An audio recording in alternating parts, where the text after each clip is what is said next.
I make beats essentially because it's the easiest medium for me to express myself musically. I've always kind of had the interest in music and always been kind of tapping out beats on the table, and so now this is kind of giving me like a media to work in that I can express all these, musical ideas that I've ever had.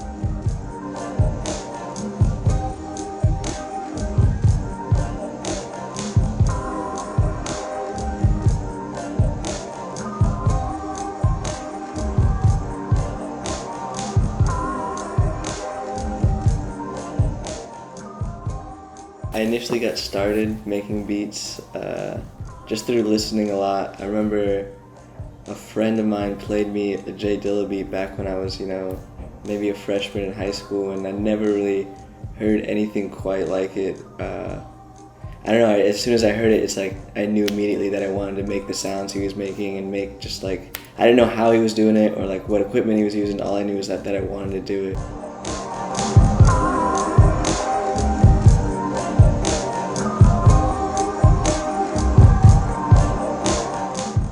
So my process of making a beat, I basically start with a record I find at the record store, thrift store, whatever, always digging to find new samples and new sounds.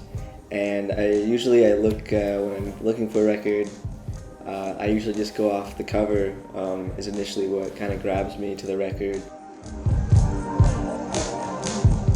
Other things I look for when I go digging is the label. Some labels had a lot of good records, a lot of good music on them.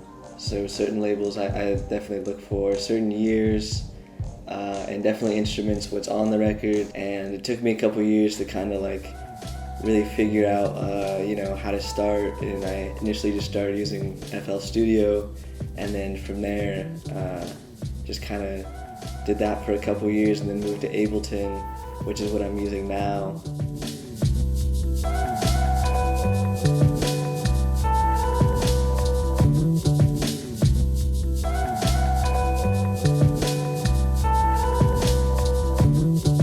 So that'll let me kind of know what I'm getting into when I, get the record, and then obviously I get home, I listen to it, and then find anything I like, and then what I like, I'll record it into, the computer, use Ableton to chop it up, and then, make the beat, make it my own.